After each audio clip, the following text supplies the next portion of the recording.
These two stones underneath my feet are very important because this gives us what is called a sealed locus. They are undisturbed from antiquity. We're going to go ahead and remove this big stone right here. All right, well, for the first time in 2,000 years, we can get a look at what's under here.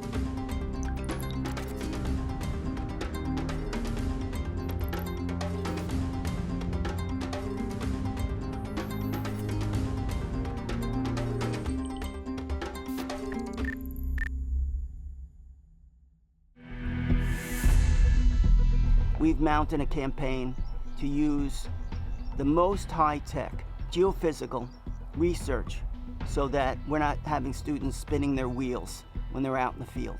So we have two techniques. We use ground-penetrating radar, which is radar that looks down about 5 feet and can identify strata, archaeological strata below the surface. And if there's something there, we'll take students to excavate it. But we have a second technique that looks through 20 and 30 meters. I mean, really huge down. So from the very top of the mount all the way down to the ancient foundation. And this technique, electrical resistivity tomography, it's an MRI for the ground. And what it does is it can identify artifacts that are below the surface. And just like gas and oil exploration that uses this technique, the good news is it can identify and color code if something is glass or metal or fired pottery or stone or any different type of resistance to the electrical charge that we put into the ground. And then the software comes back, gives us a readout, and we can say, we're going to excavate here, here, here, and here. And that's what makes archaeology modern, but it also saves us huge amounts of time. There are really four main phases in excavation, and usually people only think of one, and that's what we're doing right now in the field, the actual excavation. We begin with the whole process of acquiring the permissions, raising the money, training the teams, and this may take several years before we ever even put a spade into the ground. I started the project here at Hukok because I have done a lot of research in the last couple of decades on ancient synagogues, and particularly on a kind of synagogue building called Galilean-type synagogues. The best example of a Galilean-type synagogue is the very famous synagogue at Capernaum, which is located only a couple of miles away from here. Now, the actual name Hukok is an ancient name. It comes from the Hebrew Bible. Hukok is mentioned in connection with the settlement of the tribes of Asher and Naphtali. So we know that there was settlement here for many different periods throughout history. Then we begin the excavation process. And here at Khirbet el-Maqader, we dig 3 weeks in the summer and 2 weeks in the winter. The reason we came to Khirbet el-Maqader in the first place was to address the problem of eye. There is a tell just behind me called Et Tel, which is associated with the Eye of Abraham's Day. When it was excavated in the 1960s, the evidence there seemed to not support the biblical account. We thought that merited some further investigation. Investigating alternative sites in the area led us to Khirbet el-Maqader. We started excavations here in 1995. According to the Antiquities Authority, we're now the largest dig in Israel. By 5 a.m. it gets light enough to see, so they're already digging by 5. And we then dig until breakfast time. We have a wonderful field breakfast, and then we continue digging until about noon. And some people think that we dig until noon because of the heat, but actually it's not the reason. We stop at around noon because it starts to get windy here at around 11 a.m. The winds pick up, and by about noon, the winds become so strong that they blow down our shade cloths, and we can't keep them up anymore. It gets dangerous. You see the way that we dig in a grid of squares. Now, an archaeological square is 6 by 6 meters. Sometimes we maintain balks on the north and the east, sometimes we don't, just depending on the type of material that we're excavating. People think that balks, those sides of the squares, the 1 meter banks of earth between the squares, are there for convenience for people to walk on so we can walk around. That's not what it's for. They're the points of reference for us, and everything that we do is measured in relation to those points of reference. In that square, there may be anywhere from 4 to 8 people working with that square supervisor. So let's say that we take a coin out of the ground now, It's very important for us to have all the points of reference of where that coin was located in space, both vertically and horizontally, because afterwards those points of reference are going to be gone. And so as you're finding things and documenting where you find them, the most important thing to know is where the level was. Tel Burna is located just in between Tel Asafi Ghat, which is identified with Philistine Ghat, and Lachish, which was the main Judean city during the Iron Age in this region. Well, we have a professional surveyor that comes in at the beginning of the season and sets up a benchmark, which is going to be our absolute elevation. Every day we're going to set up the instrument that's going to read the levels. So you're going to measure using a measuring pole, and then you're going to subtract down to the place where the artifact was found.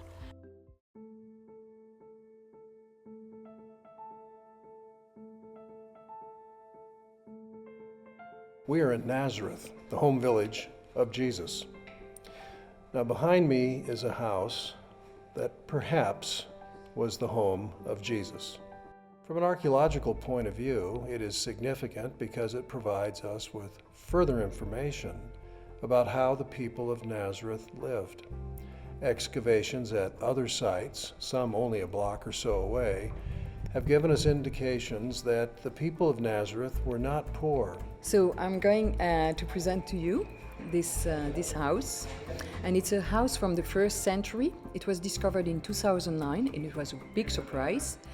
And it's the foundation of a house in the neighborhood of the house where Jesus was living.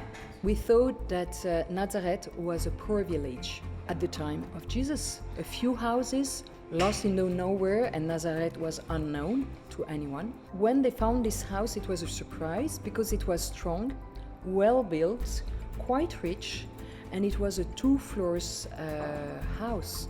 So it means that it's a quite rich house. 3 objects were found here, 2 vessels, and those vessels are made of stone. So this means that probably people living here are Jewish because they were eating according to kashrut laws. The second things we found was a lamp, an oil lamp, which was coming from the temple in Jerusalem. And we think that this family was Jewish and going to Jerusalem for the annual or biannual pilgrimage to the temple. The family was going there, and they would bring back a lamp because they were bringing back the light of the house, the temple of Jerusalem giving the light for the house and a kind of blessing. Now, we just came out of Hezekiah's tunnel, which was produced in the 8th century BC in order to supply during a siege anticipated by Sennacherib, king of Assyria. Siege of Jerusalem, they wanted to have a reliable water supply. It was just a brilliant piece of engineering. Over 500 meters in length. They began at the opposite sides, came to the middle, connected. It was remarkable. But we didn't know where the Pool of Siloam was in the time of Jesus. And where we are standing right now was discovered only a few years ago. And you can see the steps. Now, these are original steps. A couple of these steps here are modern just to make it safer.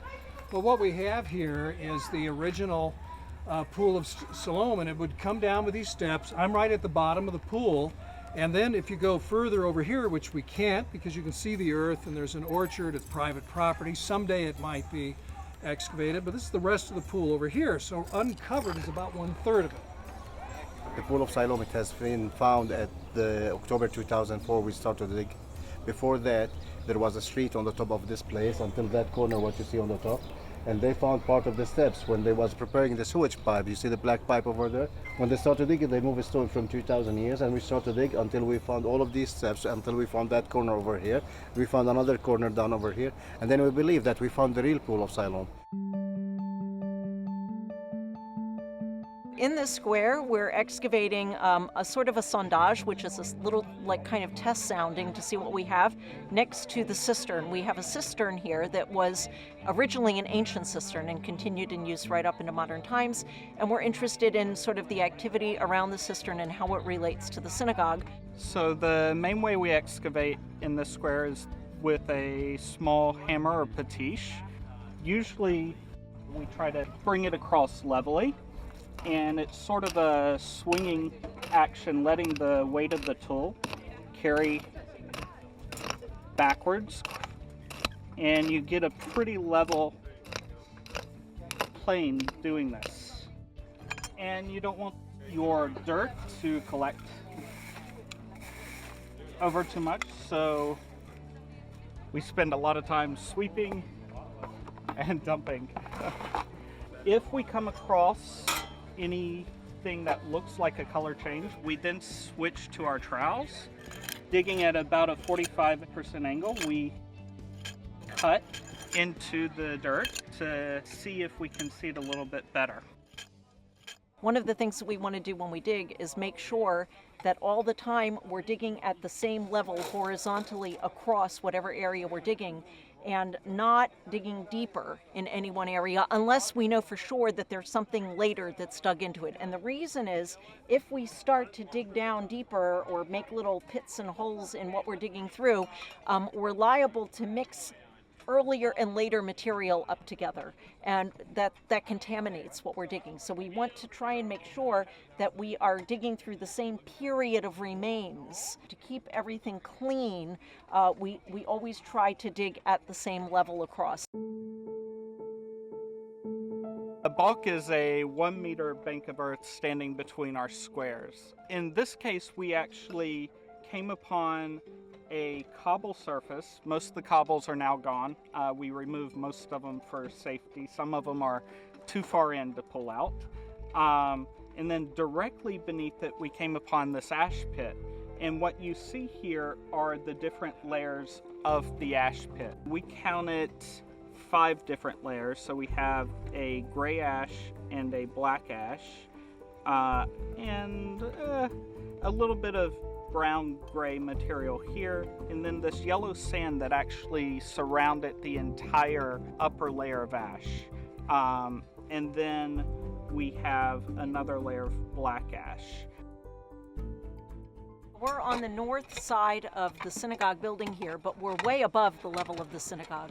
And what we've been doing is digging from the contemporary ground level, the modern ground level, going down towards the original synagogue building. We're going to be passing a medieval floor level along the way, but we haven't gotten that far yet. And this square is being supervised by Jocelyn Burney. We started, as Jody said, at ground level here, about 1.5 meters up. Now we're heading through a fill, which is pretty easy to dig through, hoping to get to this medieval building by the end of the day. So this is the ground level that we started at, where the balk is. And you can see these stones, like this big one here. This is all components of that modern wall that we first excavated. But it ends here after the foundation, and pretty much after that you see there's not much going on here. So this is all fill that we've been powering through over the last couple days in hopes of getting to the medieval building. There are certain types of artifacts or objects, finds, that we dig up in association with architecture, with building remains or whatever, that will help us date what we're digging up. How do we date what we dig up? And I say, before you answer that question, whatever it is that you tell me that you can use to date has to fit one of 2 categories. It either has to carry its own date, or it has to be an extremely common find on archaeological excavations. Coins, of course, carry their own date. They have a date on them. They're minted. Now, every one of these categories of objects, by the way, has advantages and disadvantages, and I'm not going to go into it for you, but just to say as an example, for example, so coins have the advantage of having a date on them, but they have a lot of disadvantages too. So one disadvantage of coins is that a lot of times we get coins that are so worn that the date can't be read any longer, so they're not useful. Another problem with coins that people tend to forget, and especially archaeologists, is that coins remained in circulation for long periods after they were minted in antiquity.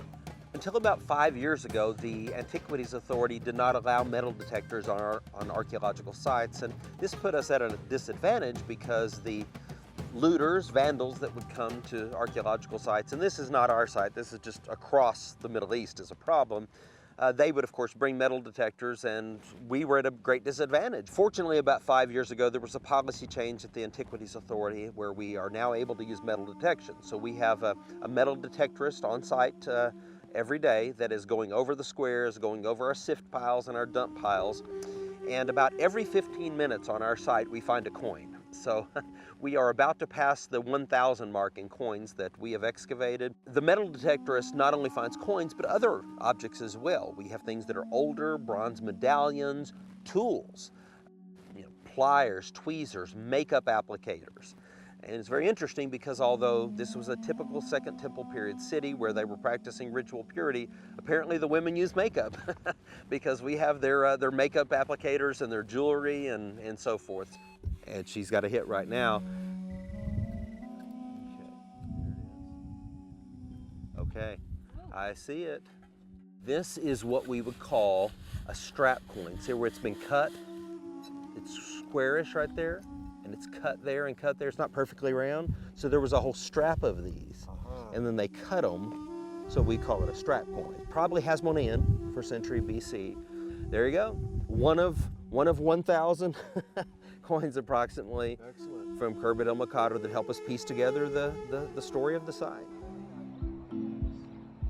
Well, when pottery first comes out of the ground, we do an immediate identification on it. In an average square, there may be anywhere from 3 to 30 different loci. That means there's a different pottery pail for each locus within the square. Then you can turn, a section that you're digging, a locus, into a particular time period, and you can tell them where they are chronologically when they're digging. So we read as we go. We don't store it up and read it. We read it every day. So when the square supervisors go back in, they know chronologically what kind of terrain they're working, And this is a gorgeous site for that kind of thing, by the way. It's pottery rich. It's pottery heaven.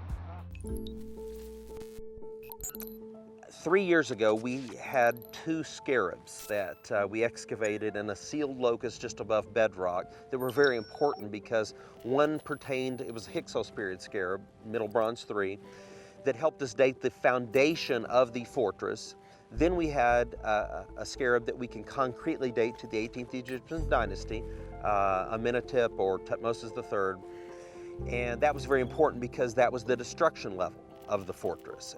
These 2 stones underneath my feet are very important because this gives us what is called a sealed locus.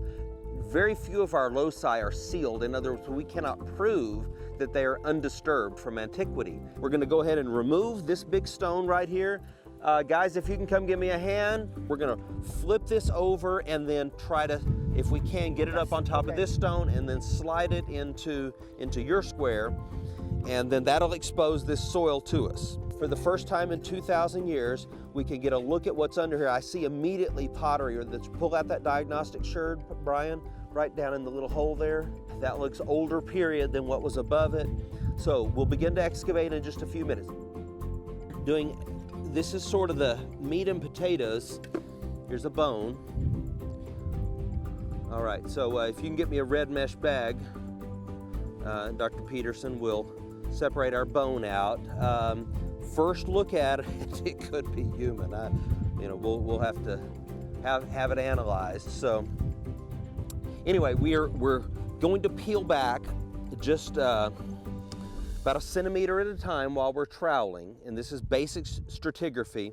Just looking at how the handle's going to go. It is not revolt ware, 1st century. It looks like it's better made than that. So my first look at it is it's Hellenistic, but what we really want is the handle that's attached to the rim. That's how we can nail it. Dr. Peterson, could we get a look at that scarab? Okay, so here is the scarab that just about an hour ago while we were talking was excavated under Dr. Brian Peterson, Old Testament professor at Lee University supervision. All 3 of our scarabs, in fact, came out of the same area.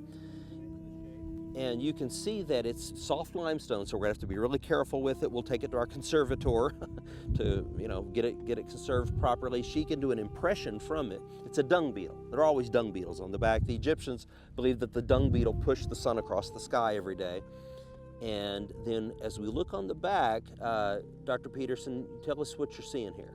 What we have here appears to be the cartouche of either Thutmose III or Amenhotep II, which is working with our theory here that this is in fact of the late 15th century. So that's pretty amazing.